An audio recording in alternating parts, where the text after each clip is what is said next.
자, 오늘은 도망자가 된 야곱의 이야기를 살펴봅니다. 자, 도망자라는 제목을 떠올리면 제가 예전에 아주 재밌게 보았던 영화 한 편이 떠오릅니다. 유명한 영화죠. 주인공이 의사인데 억울하게 아내를 죽였다는 누명을 쓰고 도망자의 길에 오릅니다. 영화가 진행되는 동안 계속 정신없이 추적자들이 쫓아와서 이 도망자가 된 주인공은 위기를 넘기면서 정말 스릴과 액션이 넘치며 계속 드라마가 진행됩니다. 잡힐 뻔도 하는 위기가 여러 번 있었지만 결국 도망자 이 주인공은 자신을 누명 씌운 범인을 잡고 누명을 벗고 해결된다는 굉장히 흥미진진한 이야기입니다. 사실 이런 내용의 도망자와 추적자의 이야기는 오늘날 굉장히 많은 드라마나 영화의 기본적인 이야기입니다. 하지만 영화나 드라마에서는 흔하게 등장하는 이 이야기가 우리 일상에서는 사실 거의 경험할 수가 없죠. 왜냐하면 도망자의 삶은 범죄를 지었거나 큰 죄를 지은 사람이 아니면 웬만해서는 우리 일상 속에서는 겪을 수 없는 일이기 때문입니다. 도망자의 삶 얼마나 긴장되고 두렵고 떨릴까요? 근데 오늘 본문에 하나님의 약속의 상속자인 야곱이 그 도망자의 길에 들어섰습니다. 도대체 왜 무슨 일이 벌어진 것일까요? 오늘은 하나님의 상속자요, 하나님의 백성이요, 하나님의 은혜와 축복 속에 많은 것을 소유하게 된 야곱이 왜 도망자가 되었는지, 하나님이 이 이야기를 통해서 우리에게 어떤 메시지를 주시기 원하시는지 함께 나누어 보기 원합니다. 자, 지난주에 저희들이 살펴본 것처럼 야곱은 자신이 아버지 고향 집을 떠나서 밧단 아람에 와서 이제 20년을 살게 됩니다. 외삼촌 라반의 밑에서 일을 하죠. 14년 동안은 두 아내를 얻기 위해서 아무 소득 없이 정말 종처럼 밤낮을 가리지 않고 열심히 일을 합니다. 그리고 마지막 6년은 이제는 보수를 받으면서 또 열심히 일을 합니다. 그리고 20년이 찼습니다. 그리고 하나님의 은혜로 우리가 아는 것처럼 많은 재산을 소유하게 되죠. 많은 양떼와 염소를 소유하고, 그리고 여자 남자의 종들도 많이 소유하고, 그리고 2명의 아내, 그리고 2명의 첩, 그리고 12명의, 성경에 기록된 것만 12명이죠. 11명의 아들과 1명의 딸이 기록되어 있습니다. 많은 자녀를 거느리고 이제 고향으로 돌아갑니다. 흔히 말해 혼자 단신으로 왔던 사람이 이렇게 많은 것을 소유하고 돌아가면 금이 환영한다고 그러죠. 자랑스럽게 자부심을 가지고 돌아갈 수 있는 귀향의 길입니다. 하지만 오늘 본문을 보게 되면 이 길은 도망자의 길이었고 쫓기는 길이었고 위협이 뒤에서 쫓아오는 위험한 길이기도 합니다. 자, 도대체 왜 이런 일이 벌어지는 것일까요? 오늘 본문을 잘 읽게 되면 여러 가지 상황들이 겹쳐 있습니다. 3가지 상황을 생각할 수 있습니다. 도망자가 된 이유. 자, 첫 번째로는 그동안 자신을 복덩어리처럼 생각하고 바라보았던 이 라반과 그의 가족들의 시선이 이제는 미움과 분노와 위협으로 다가왔기 때문입니다. 도망쳐야 된다는 위협감이 들었던 것이죠. 이유가 무엇입니까? 그동안 처음 14년 동안은 사실 야곱 덕분에 이 라반 집은 한마디로 말하면 대박이 터진 것이죠. 야곱이 손을 대는 일마다 하나님의 축복으로 인해서 모든 것이 복이 넘쳐납니다. 너무 모든 것이 잘 됩니다. 그래서 14년이 끝났을 때 이제는 정당한 임금을 주겠다고 말하면 6년을 더 붙잡아 놓은 것이죠. 그런데 처음 14년과 달리 마지막 6년간은 하나님의 축복이 야곱에게만 임합니다. 그래서 라반의 많던 재산이 조금씩 야곱에게 이동하는 것을 보죠. 그러자 라반과 그의 아들들, 그의 식구들의 시선이 처음에는 복덩이를 바라보듯이 사랑스러웠지만 이제는 분노와 미움으로 바뀌어갑니다. 그리고 모여서 자기들끼리 수군대기 시작합니다. 화가 나서 그들은 어찌하면 이것을, 잘못하면 우리의 재산이 다 빼앗길지도 모른다. 어떻게 이것을 빼앗을 수 있을까? 점점 분노와 위협의 시선이 그들에게서 느껴지기 때문에 야곱은 떠날 것을 결심한 것이죠. 그것도 야밤도주하듯이 말입니다. 또 하나의 이유는 이제는 하나님이 말씀하신 돌아가야 될 때가 되었기 때문입니다. 사실 14년이 끝났을 때 하나님은 야곱에게 돌아가라고 말씀하셨죠. 그리고 그 환상과 함께 어떻게 하면 빈손이 아니라 많은 재산을 가지고 돌아갈 수 있는지에 대한 환상도 하나님이 보여주셨습니다. 그리고 정말 하나님의 약속처럼 6년 동안 그는 많은 재산을, 라반이 계획을 바꾸고 그를 속이며 재산을 안 뺏기려고 애를 썼음에도 불구하고 하나님의 강권적인 은혜와 능력으로 야곱은 부자가 되었죠. 그리고 그는 기억합니다. 이제 하나님의 때가 되었구나. 어쩌면 하나님이 그 6년 전 이후에도 여러 번 야곱에게 돌아갈 것을 말씀하셨는지도 모릅니다. 성경은 그 내용은 기록하지 않지요. 어찌되었건 이제는 하나님의 명령을 실행할 때가 되었다고 야곱은 확신하는 것입니다. 하지만 자신을 하나님의 복덩이라고 생각하는 라반의 손에서 자신이 그동안 얻은 그 많은 재물과 함께 아무 탈 없이 도망갈 수 있다라는 생각이 전혀 들지 않기에 그는 야밤도주를 시도하는 것이죠. 또 한 가지 이유는 이제 그의 아내들이 다 동의하고 밀어주고 있기 때문입니다. 야곱은 이제 도망을 결심하면서 아내들을 몹니다. 레아와 라헬 두 명의 아내를 불러서 얘기를 하죠. 가족들이 없는 뜰에서 그들을 만나서 자신의 계획을 얘기하고 그동안 자신의 하나님이 어떻게 자신에게 축복을 주셨는가, 그 디테일한 내용들을, 하나님이 어떻게 역사하셨는가를 다 설명합니다. 그러자 이 두 아내는 당연하게 야곱을 밀어줍니다. 그리고 내용을 잘 보게 되면 이 두 아내들은 도리어 자신의 아버지에게 큰 반감과 분노를 느끼고 있었습니다. 왜냐하면 이것은 고대의 관습 때문인데요. 원래 결혼을 하게 되면 신랑 쪽은 많은 선물을 주고 신부를 데려가는 어떤 선물을 돈으로 지급합니다. 물론 사는 것은 아니지만 많은 선물을 줘야 되죠. 사실 이삭의 결혼을 위해서 아브라함의 종이 많은 선물을 준 것이 그런 이유죠. 아름답고 귀한 아내일수록 많은 선물을 줘야만 됩니다. 하지만 반대로 신부가 이제 결혼을 위해서 남편 집으로 떠날 때 신부의 집에서도 신부가 그곳에 가서 말하자면 무시되지 않고 살림을 할 미천을 가질 수 있도록 지참금을 많이 줍니다. 그게 고대의 관습입니다. 물론 양쪽 집의 사정에 따라 액수는 달라질지 모르지만 지금 양쪽 집이 다 넉넉하기 때문에 물론 야곱은 몸으로 14년을 때웠습니다. 하지만 14년을 돌아보고 그리고 20년의 시간이 흘렀을 때 이 두 아내들이 생각할 때 느끼는 것이 무엇인가 하면 도대체 우리의 지참금으로 우리의 아버지가 우리에게 준 것이 무엇인가? 아무것도 없다라고 느끼는 것입니다. 그래서 그들은 아버지에게 분노하고 있는 것이죠. 도리어 아버지의 집에서 14년, 이제 20년이 찼죠. 자신의 남편이 열심히 일했을 뿐만 아니라 자신들도 아버지의 집에서 계속 일했는데 도대체 우리가 무엇을 받았는가? 그래서 그녀들은 이렇게 말합니다.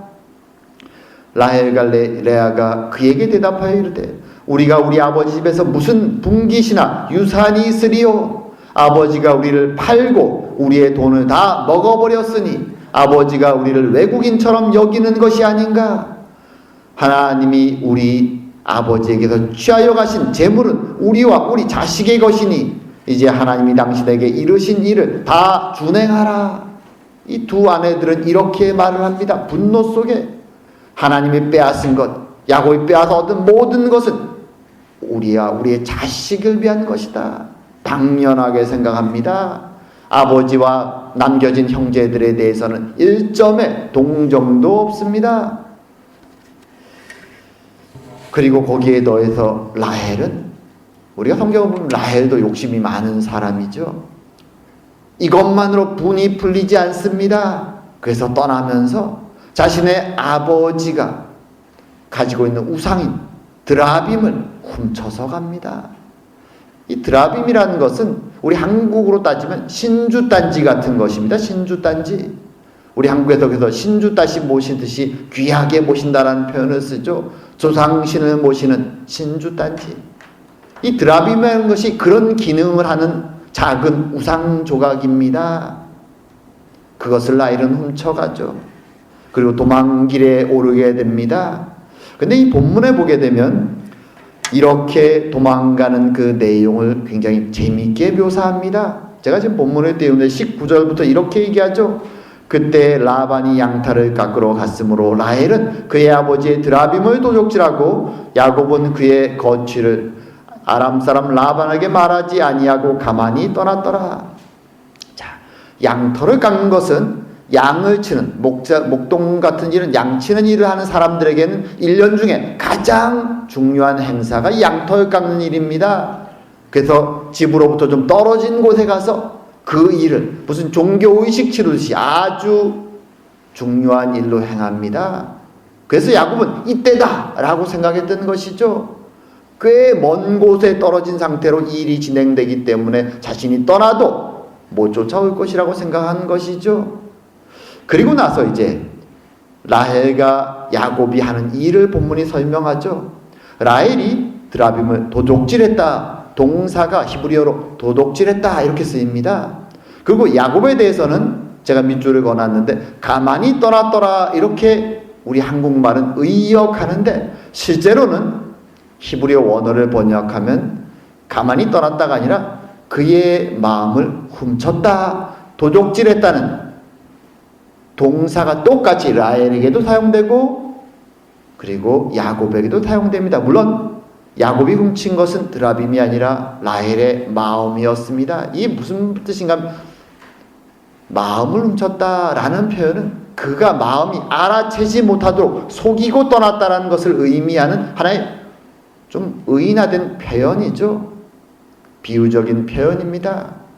하지만 이렇게 속였다는 표현을 의도적으로 도둑질했다라는 단어를 사용하고 있다라는 것이죠. 저자의 의도가 들어갑니다. 라헬과 이 부부가 야곱이 떠나는 이 일을 몰래 도망치는 일을 마치 도적질을 하고 떠나는 것처럼 지금 본문은 묘사하고 있다라는 것입니다. 왜 그럴까요? 왜 본문이 그렇게 표현하고 있을까요? 내용을 사실 지금 야곱의 상황을 우리가 잘 생각해 보면 한편 이해가 됩니다. 이 바단 아람에서 이 하란 땅에서 라반은 강자입니다. 주변에 친척도 많고 다스리는 종도 많고 그의 일가가 많습니다. 야곱은 약자죠. 싸움이 붙으면 저항할 수가 없습니다. 두렵죠. 라반의 욕망도 욕심도 그가 얼마나 강교한 사람인지 잘 알고 있습니다. 정상적인 대화로는 도저히 자신의 얘기가 먹히지 않을 거라고 그는 판단한 것이죠. 그래서 야밤노주처럼 도망치는 일을 행할 수 있습니다. 하지만 오늘 본문은 하나님은 성경을 기록하는 이 성경 기록자에게 아마 모세가 기록을 했겠죠. 오늘 본문을 이렇게 표현하게 하는 것이죠. 도둑질한 사람처럼 도망갔다. 왜 이렇게 표현할까요? 그것은 그동안 20년 동안 하나님을 향한 믿음과 은혜를 경험했음에도 불구하고 이 마지막 두렵고 떨리는 이 행동의 판단에 있어서 야곱이 마치 그 옛날 형을 속이고 아버지를 속이고 도망자처럼 하란 땅에 왔던 그 모습으로 이 위기의 순간에 다시 돌아가 버렸다는 것이죠. 인간적으로는 이해되지만 그동안의 20년의 믿음의 세월을 겪었음에도 불구하고 위기의 순간에, 다급한 순간에 그는 다시 옛날의 야곱의 모습으로 돌아갔음을 성경은 이 비유적인 표현을 사용하면서 우리에게 암시하고 또 우리에게 동시에 질문하고 있는 것이죠. 너희들이 야곱이라면 과연 이 다급하고 위급한 순간에 어떻게 행동했을까? 하나님의 섭리와 20년 동안 경험한 자신을 지켜주셨던 그 하나님을 믿고 담대하게 라반에게 나아가서 이제는 내가 돌아가겠습니다 라고 말했을까? 아니면 야곱처럼 도저히 인간적인 머리로 생각을 해도 답이 나오지 않기에 야밤도주하듯이 도둑처럼 그렇게 도망자의 길을 갔을 것인가? 과연 어떤 믿음의 길을 너희들은 선택할 것인가? 히브리어 본문은 그렇게 우리에게 이렇게 표현하면서 질문을 던지고 있는 것이죠. 야곱의 연약한 모습을 그대로 우리에게 보여주고 있는 것입니다. 자, 그럼 이제 이렇게 몰래 멀리 떨어져 있는 라반의 일행 모르게 도망갔던 야곱은 도망길에 성공했을까요? 이제 반전이 나오죠. 그 다음부터 우리가 알고 있듯이 야곱은 실패합니다. 도망길에 실패합니다. 3일이 지나고 나서야 라반은 그 사실을 압니다. 그리고 7일 동안 달려서 쫓아옵니다. 그리고 길라산에서 드디어 쫓아왔습니다. 열흘이 지났죠. 10일 동안 그 길을 굉장히 열심히 온 것입니다. 길라스는 어디냐? 이 요단강이 있으면 보통 이스라엘 사람들이 살았던 대부분의 땅은 요단 서편에 있는 이 지중해 쪽 지역입니다. 그것이 이스라엘이 나중에 땅을 차지하는 영토이기도 합니다. 그런데 이 길랏은 요단 동편에 있는 땅입니다. 물론 이 길랏 지역도 나중에 이스라엘 자손이 다스리긴 하지만 원래 약속의 땅에서는 벗어난 지역이죠. 하지만 가나안의 거의 초입에 해당하는 지역입니다. 거의 근접하게 가나안 땅에 간 것이죠. 근데 열흘 만에 쫓아왔습니다. 어떤 장면이 여러분 상상되십니까? 야곱은 어떤 마음일까요? 말을 타고 지금 저기서 무리가 쫓아오고 있습니다. 눈에 이제 보입니다. 얼마나 두렵고 떨릴까요? 무리하고는 도저히 싸움이 되지 않습니다. 점점점 가까이 다가옵니다. 칼을 차고 그들이 화가 난 얼굴로 쫓아왔습니다. 말에서 내려서 점점 그 무리들이 야곱 앞으로 다가올 때 마음이 얼마나 떨리고 두렵고 무서웠을까요? 보통 영화에서 이런 장면이면 화가 나면서 칼을 빼들고 덤벼들어서 해코지를 하는 장면이 쉽게 연상됩니다. 아니면 주먹을 들어 때리고 구타를 한 장면도 연상이 됩니다. 하지만 라반은 그리고 그의 무리들은 그렇게 하지 않습니다. 왜 그럴까요? 사실 전날 밤만 해도 라반은 내가 이놈을 가만두지 않으리라, 나의 재산을 빼앗고 내 모든 걸 빼앗고 도망가다니 분노 속에 쫓아와 해코지를 하려고 생각을 했었습니다. 그런데 그 전날 밤 하나님이 꿈속에 그에게 나타나신 것입니다. 마치 그 옛날 아브라함과 이삭이 실수했을 때 그의 대적들의 꿈속에 하나님이 나타나서 그들을 막아주신 것처럼 야곱의 대적 라반의 꿈속에 하나님이 나타나셔서 그를 막아주셨습니다. 그래서 라반이 그렇게 얘기하죠. 너를 해할 만한 능력이 내 손에 있으나 너희 아버지의 하나님이 어젯밤에 내게 말씀하시기를 너는 삼가 야곱에게 선악간에 말하지 말라 하셨느니라. 하나님이 그의 마음속에 두려움을 주신 것입니다. 그래서 그의 분노를 눌러버리신 것이죠. 그래서 흥미롭게도 분노 속에 달려왔지만 실제로 라반은 야곱을 해치지 않습니다. 단지 하나, 이 둘 사이에 남아있는 긴장은 바로 드라빔이었죠. 라헬이 훔쳐갔던 그 우상 드라빔이었습니다. 사이즈가 작죠. 그래서 낙타 한 장 밑에 깔고 앉아서 숨길 수 있을 만한 작은 우상이었죠.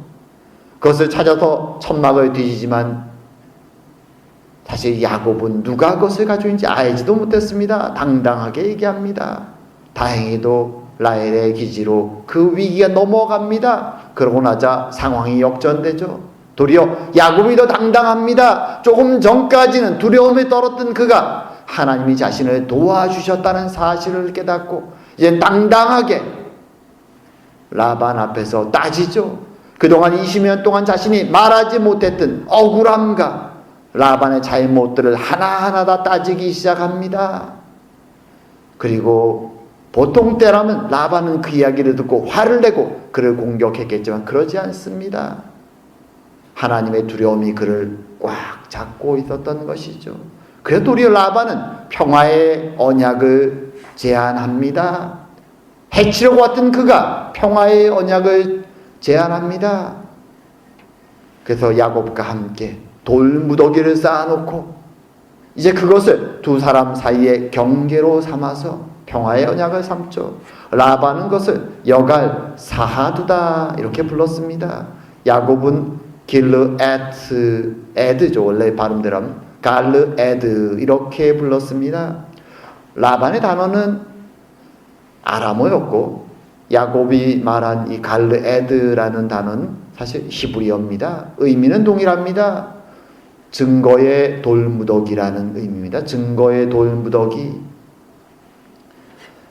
자, 이렇게 부르고 나서 이 두 사람은 하나님 앞에서 이제 언약을 체결합니다. 그래서 이렇게 얘기하죠. 이 무더기가, 라반이 이 말을 합니다. 이 무더기가 증거가 되고 이 기둥이 증거가 되나니 내가 이 무더기를 넘어 내게로 가서 해하지 아니할 것이요 내가 이 무더기 이 기둥을 넘어 내게로 와서 해하지 아니할 것이라. 아브라함의 하나님 나홀의 하나님은 그들의 조상의 하나님은 우리 사이에 판단하옵소서.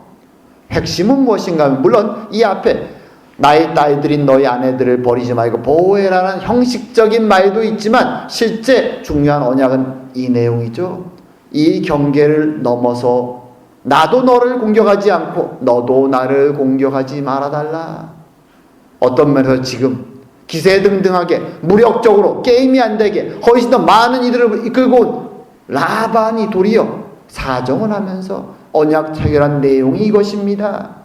그가 지금 두려움 속에 하나님이 주신 두려움에 쌓여 있음이 이 내용이 잘 보여지죠. 지금은 비록 자신이 강하지만 하나님이 함께하는 축복하는 야곱이 힘이 세워지면 자신에게 보복하러 쳐들어오지 않을까 두려워 떠는 것이죠. 그래서 지금 하나님의 이름을 걸고 이 맹세를 언약의 맹세를 하게 하는 것입니다. 상황이 역전이 된 것이죠. 도망자와 추적자의 상황이 역전이 되었습니다. 하나님의 개입하심으로 말입니다. 그리고 이 상황에서 우리가 한 가지 곰곰이 생각할 것이 있습니다. 지금 이 두 사람은 흥미롭게도 하나님의 이름으로 이 언약을 합니다. 하나님의 이름으로. 말하자면 야곱만 하나님을 믿는 것이 아니라 라반도 하나님을 믿고 하나님의 이름으로 이 맹세를 하고 있습니다. 그런데 그들의 인생은 이후에 전혀 달라지죠. 이들이 만든 이 증거의 무더기와 그 경계가 이루어진 뒤에 두 사람 누구도 이 경계를 더 이상 넘어가지 않습니다. 라반도 넘어가지 않고 야곱도 넘어가지 않습니다. 그리고 가나안 땅으로 돌아간 야곱은 도망자였던 그는 하나님의 백성의 이름 이스라엘이라는 이름을 갖고 하나님의 백성의 조상이 됩니다.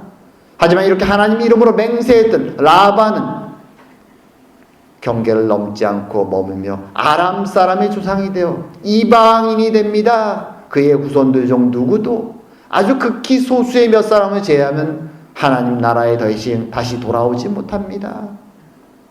예수님이 다시 그들에게 복음을 주실 때까지 그들은 수백 년 동안 이방인으로 이방 우상을 섬기며 멸망과 죄의 길을 걸어가게 되는 것입니다.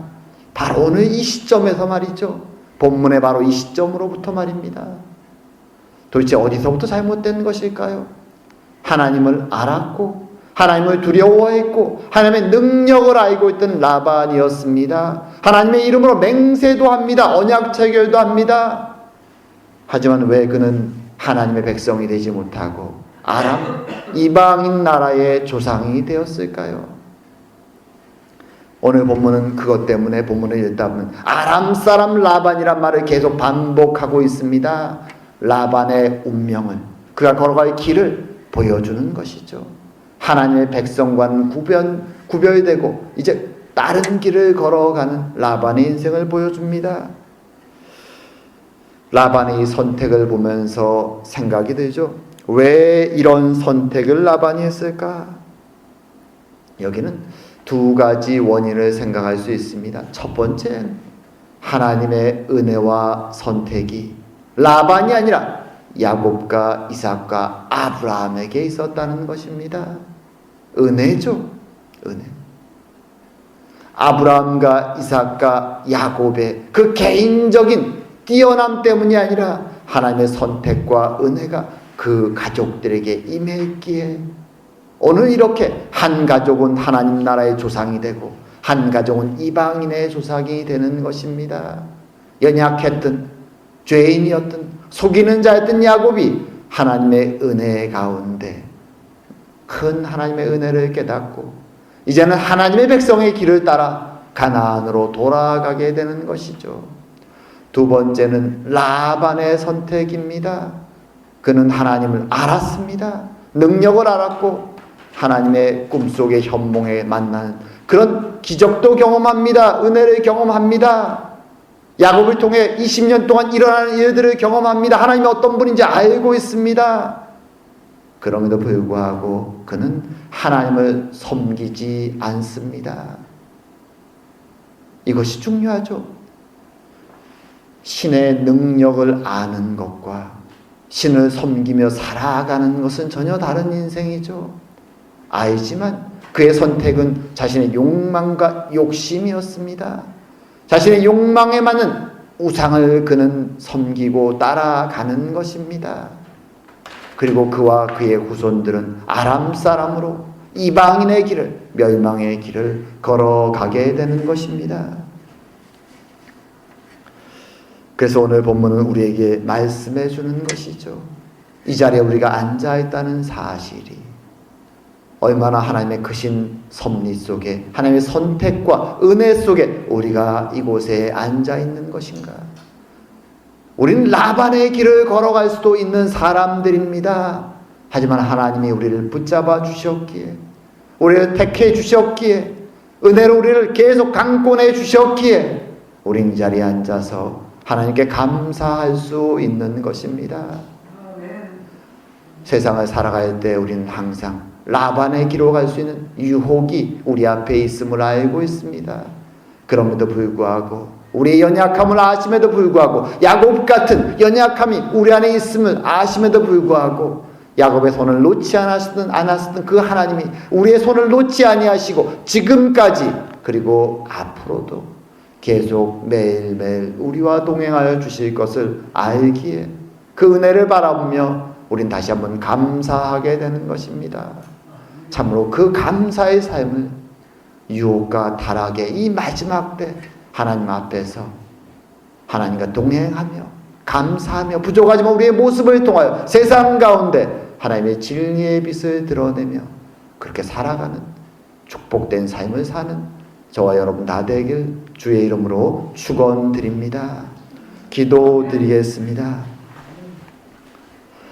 사랑과 은혜의 하나님 아버지, 오늘 야곱의 인생 가운데 찾아오셔서 때로 세상의 길을 쫓으며 죄인의 길을 쫓으며 도둑의 길을 쫓으며 하나님 길을 떠나 방황하는 그 영혼이지만 그를 버려두지 아니하시고 끝까지 도와주시고 구원하여 하나님 백성의 길로 인도하시는 하나님의 은혜를 우리에게 보여주시니 감사드립니다. 우리를 라반의 길이 아니라 야곱의 길로 인도하시는 하나님의 크신 은혜 감사드립니다. 우리를 향하신 하나님의 선택과 섭리와 은혜를 기억하며 하루하루를 하나님 앞에서 살아가는, 감사와 찬양으로 하나님 앞에 살아가는, 그래 우리의 삶을 통해 주의 영광이 드러나는 은혜를 경험하는 저희 모두가 될 수 있도록 주님 축복하여 주시옵소서. 오늘도 함께 하심을 감사드리오며 모든 말씀 예수님 이름으로 기도드립니다. 아멘.